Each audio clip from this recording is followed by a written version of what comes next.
From KGW News, this is Straight Talk with Laural Porter. Hello and welcome to Straight Talk. I'm Laural Porter. Oregon's primary 2020 is in the books, and history was made this week in Portland with the election of Portland's newest city council member, Carmen Rubio.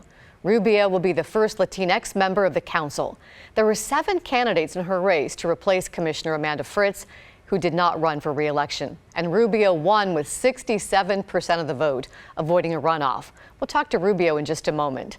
And later, a panel of political analysts joins us to give us the inside scoop on some of the other key races across the state. So here's a little background on Carmen Rubio. She was born and raised in Hillsborough, the granddaughter of immigrants from Mexico who came to the U.S. as migrant workers. She began her career working in the offices of Multnomah County Commissioner Serena Cruz, former Portland Mayor Tom Potter, and the late City Commissioner Nick Fish, whom she considered a mentor. In 2009, she was tapped as the executive director of the Latino Network, a nonprofit she has grown from a team of under a dozen people to 120 staff today. In January, she will take the city council seat now held by Commissioner Fritz. Welcome to my guest, Portland City Commissioner-elect Carmen Rubio. Welcome to Straight Talk and congratulations. Thank you, Laural. It's been a lot of fun, and I'm so appreciative of voters. How are you feeling that you won your race outright with, 67% of the vote, and you avoided a runoff? It must be a big relief. It's a big relief, but I'm also incredibly grateful and honored. And I think it really has really shown me that a lot of the issues that I cared about and what propelled me to run really resonated with voters, and they care about those same things too. So that was really great to see that there's support in the community for making changes in a way that moves our community forward. Tell us a little bit more about yourself, Carmen, and your roots as an immigrant granddaughter and how that's informed who you are. Sure. So my grandparents on my mother's side came to this country from Durango, Mexico, and they were seeking opportunities, and they were farm workers and worked their way from the Southwest all the way up to Northern California, and then finally settled in Washington County in Oregon. My father came from a similar trajectory. He is actually from Chihuahua, Mexico, and the border region of Texas, and where his family's from as well. And they came up and were working primarily in the Southwest, and then eventually up to Washington County as well. So I have a few generations of my family on both sides in Washington County in the Portland area, and this is my home. You head up the Latino Network. How many Latinx members or people are in the Portland area, and what does it mean to you to be the first Latinx member on the Portland City Council? Yeah, so in Multnomah County, we have currently around 12 or 13% of the population is Latinx. And in Portland, that would be around 11%. But these are also, just to keep in mind, these are older numbers. We're going to learn a lot more about how much our community has grown after this census is completed. And what does it mean to you to be the first member on the city council? Oh, I'm so incredibly honored, and I'm just so excited and thrilled that this community recognizes the importance of having all voices included and represented in our city government. And I'm just very grateful that people trust me, recognize the work over my course of my career that I've done, and they trust me to carry voices forward and to represent communities and parts of our communities that haven't ever really been present in this way before. So I'm excited to get started. I can't wait to see what our council will look like and all the things that we're going to do together. This is the most racially diverse council to date. So I know that that's going to create better policy and better opportunities in the community. And we have 3 runoffs to watch in the next few months in the city council. You started campaigning before the pandemic, and the pandemic has really changed everything. If you had to write a headline about your vision for Portland as we address this pandemic, what would it be? Well, Portland's a special place, and many of us have called it home our entire lives. And we've chosen, or people have chosen Portland to be their home and to raise their families here and build a life here. But it's not working for everyone. And so the reasons that propelled me to run is because in my work, I was seeing every day how, affordability was an issue. Living, finding places to live was an issue that one could afford. So keeping our city affordable, ensuring every person has a place to call home, taking care of our frontline workers in this pandemic and working families who are struggling. Also investing in infrastructure in the areas that need it most in all parts of Portland. And overall, a more representative city hall. I think this pandemic has shifted in the way that we need to prioritize the health and safety of our community first. And that's a baseline going forward. So when you take over in January, whoever is the mayor then would assign you bureaus. What bureaus do you hope you're assigned? I would love housing, and I know it's on everybody's mind right now, but I come from a background and lived experience where we had to move multiple times as a child, so I understand the life disruption that causes, and that's still the same story that I hear over and over again, not only in my job, but from voters and from all parts of this community. So ensuring that we have affordable places, we have safe places, and that we're taking care of those that are hardest hit in this pandemic. And also that with the win of the recent measure around homeless services, that's going to provide a wonderful opportunity to even have more options in our tool belt to get to the root causes of homelessness and housing instability. So that is the bureau that I would love to take on. I would love to also look at the water bureau and make sure that we have our water infrastructure on track and safe for years to come as we more and more engage around climate issues. And then also parks and recreation. We were in a situation with parks where it was very challenging for the funding, and this pandemic creates even more of a stretch on our threadbare budget. So I'm very eager to look at how we hold on to this gem of a resource for our community.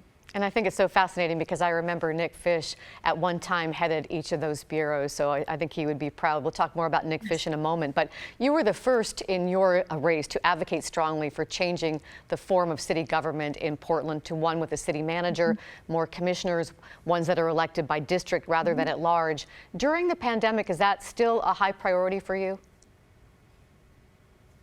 I think if anything, that just crystallizes the need to do that more and to plan for that to happen more urgently. Maybe the timing is not immediate. Our immediate focus is getting through this pandemic, navigating the health and safety for our residents, and also making sure that we are doing our best to steward resources from the federal government and our local government to ensure that we provide relief in the ways that we need to. But it still tells us, and it still, I believe, underscores the need for representation in all parts of Portland. As this pandemic hit, we're all feeling the impacts and effects of it differently, and we'll be stronger if we have a deeper understanding, and if our residents know exactly what commissioner they can go to for that specific focused attention.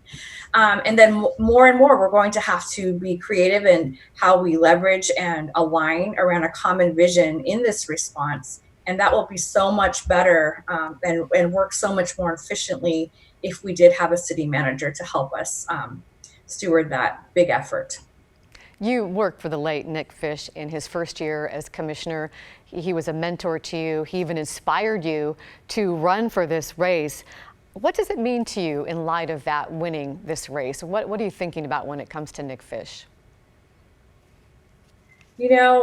I mentioned him in my remarks on election night that he was a big inspiration for me and actually a big cheerleader of mine to really seek out this office, and that he really believed in me and saw me being effective on council before I was even at the point where I saw myself being able to do that. And so I have his voice in my mind a lot as I think about moving forward, as I think about the collaboration, unprecedented collaboration we're going to need in the face of this pandemic, in the face of a new council that we're building together.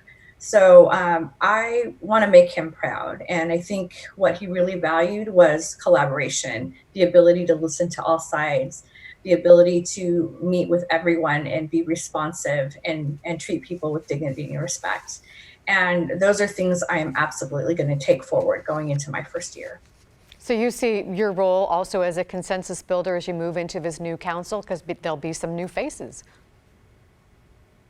Yes, there will be, and I hope to. I hope to be someone that people see as a collaborator, that they know they can trust, to be transparent and tell them the truth, and also about where we align and maybe where there are places where we're have different perspectives, but that we all share the same vision, and that vision is to create the best possible city and to create the best possible environment where our residents can thrive. And Carmen, we just have about 30 to 45 seconds left. A final thought for our viewers tonight? Just very grateful to Portland for this opportunity and this trust. And I will work hard every single day to make sure that we live up to our values, because we are an incredible city and we have much to offer. And we'll make it through this pandemic intact and better and stronger. Commissioner-elect Carmen Rubio, thank you for joining us here on Straight Talk. Congratulations and good luck. Thank you, Laurel. When we come back, we'll look at some of the other races and takeaways from this week's Oregon primary with our panel of political analysts. We're back in 2 minutes.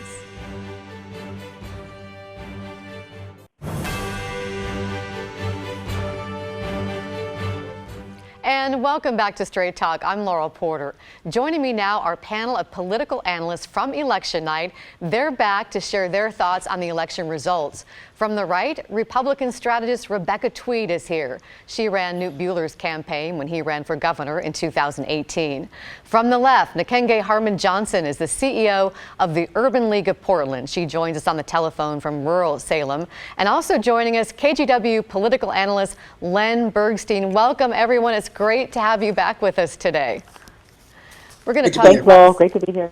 Going to talk about some key races, and one of them, the Secretary of State's race. So exciting. This was the Oregonian headline on Wednesday. Democrats choose Haas. We thought he won on Tuesday night, but by Wednesday afternoon, Shemia Fagan had more votes. She closed the gap. We are taping this on Thursday afternoon, and as of now, she's still ahead. So I want to talk to Len about the race, and we'll bring Rebecca in to talk about the possible matchup between Shemia Fagan and the Republican nominee, State Senator Kim Thatcher. But first, Len, a photo finish.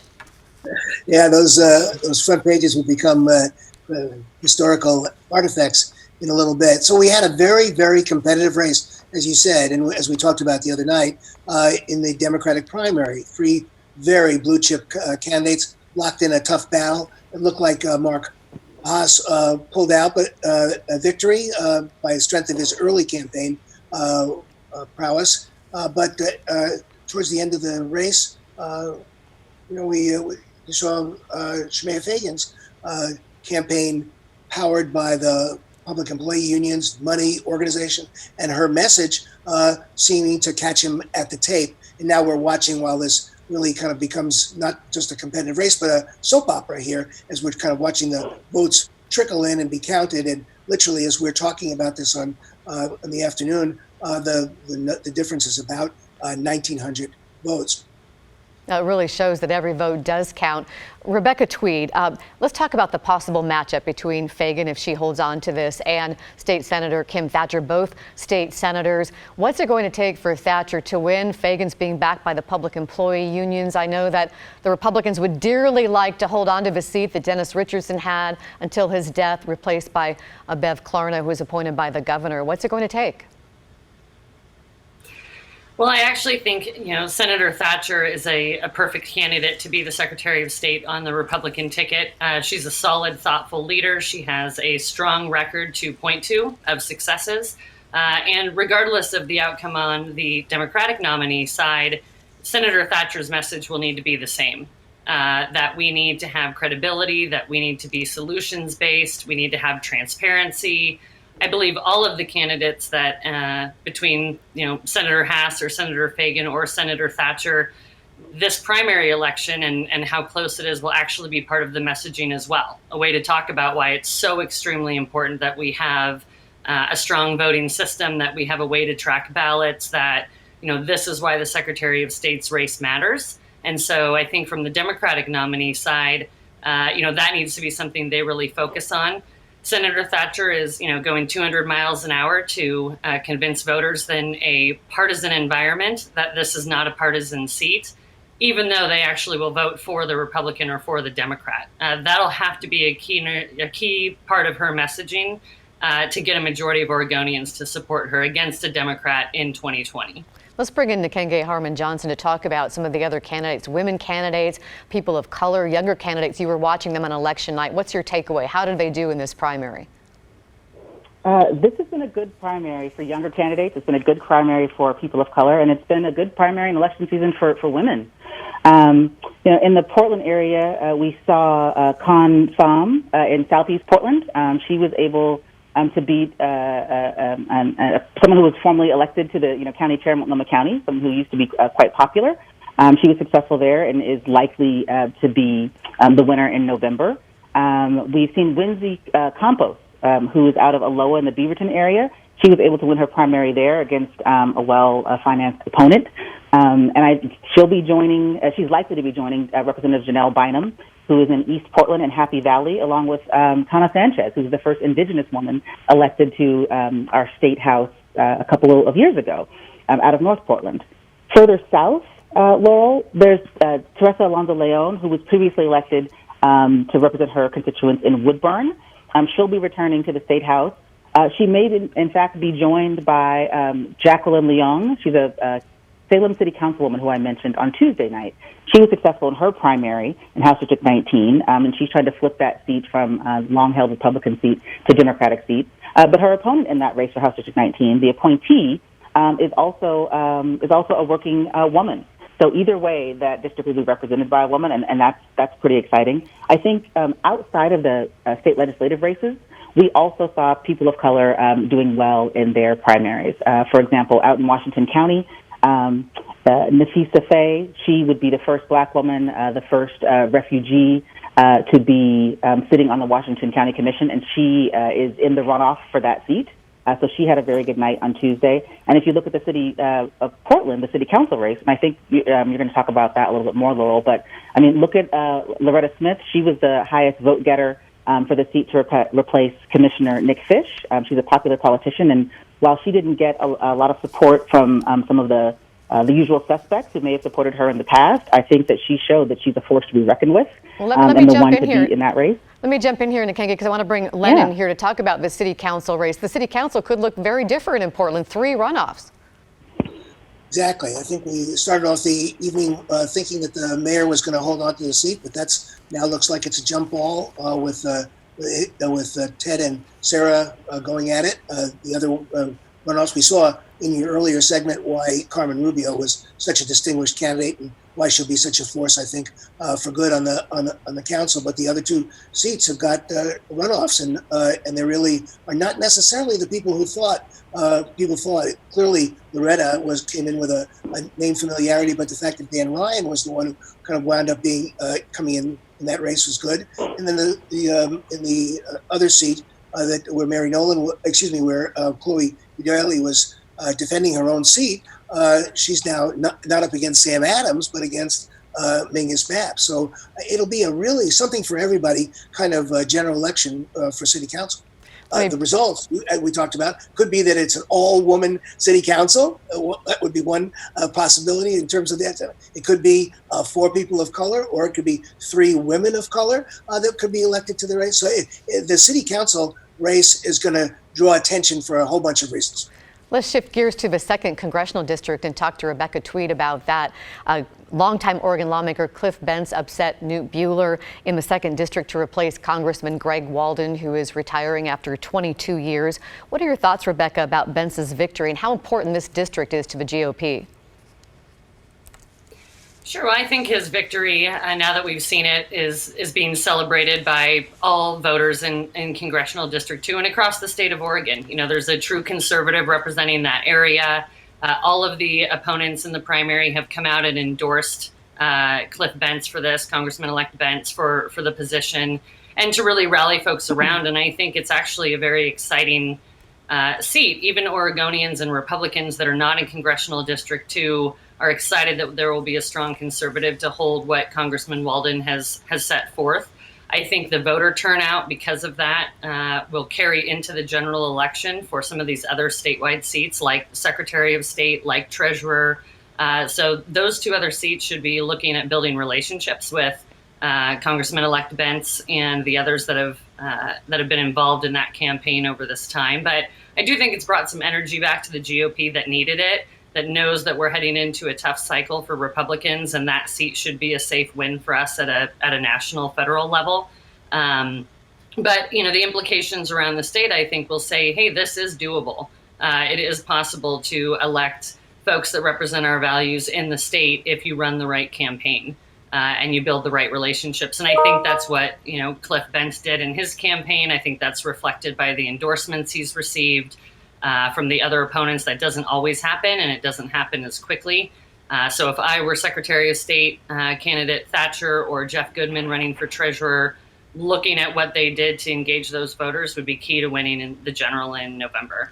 Nkenge, we just have a couple minutes left, but I want to touch on the district attorney's race. You were especially moved by the results of Multnomah County, where the social justice reform candidate Mike Schmidt won with an impressive victory with a whopping 76% of the vote. It even got some star power. John Legend tweeting the day before, encouraging people to vote for him. What is so important about this win to you, and why did it get national attention? I am excited about Mike Schmidt's victory. I think that he can make a big change for Multnomah County. Some of the issues that I've worked on for years and others have worked on for decades to reform the way justice looks and feels in Multnomah County. I think Mike has a real heart for the work. He's also got a head for it. He's spent years working on data related to criminal justice issues in our state. So he's not going to be driven by politics. He's not going to be driven by the usual suspects, because those aren't the folks who supported him in this race, but driven by the people who want public safety and also want a path forward for people who maybe have stepped outside of the laws of civil society. I think Mike really has a great head on his shoulders for that. He's not the only one, though, Laurel. In Wasco County, Matt Ellis is the district attorney-elect, and he's another progressive in our area who is set to take the seat as district attorney. So I think that is a good trend. They'll be joining John Haroldson, who is the DA in Corvallis, and I know that's outside your viewing area, but that's a trio of potentially powerhouse progressive district attorneys who could make a difference for what justice looks like across the state, not only in their respective counties. And I am definitely excited about that. Let's bring Len back in. Just about a minute left, Len, but I want to ask you about the homeless service measure that passed with 57% of the vote. You were saying on election night that this is really a big deal. Why? It's a big deal because the voters in our region kind of decided to put a dedicated amount of money to solve the number one problem that's on everybody's list of problems, the social issues involved with homeless services. So this it may not get the same amount of money that it was promised in the ballot measure because of the economic recovery that it's pinned to, but it is no question about it, a real vote of confidence for this region to tackle this problem. It also says something to community coalitions, that you can organize yourself and force something onto the agenda. This wasn't going to be on the primary election, and the community groups forced it onto the election, and it's a force of a message and a campaign that really spoke to the "we're in this together" period that was very important. I think it sent out a very strong positive message about Oregonians and their willingness to tackle this kind of problem. I want to thank our panel, Len Bergstein, Rebecca Tweed, and Nkenge Harmon Johnson, for joining us. You were a great panel on election night. We hope to have you back as we approach the general election. Thanks so much. And thank you for watching and listening. Don't forget to download our new podcast. Here's a QR code that will take you to a link where you can download our podcast or get it wherever you get your podcast. Just search for KGW Straight Talk. Next week, I am going to have on the new Multnomah County DA, Mike Schmidt, and people who are backing that homeless services measure from Metro. We'll see you next week for Straight Talk. Stay safe.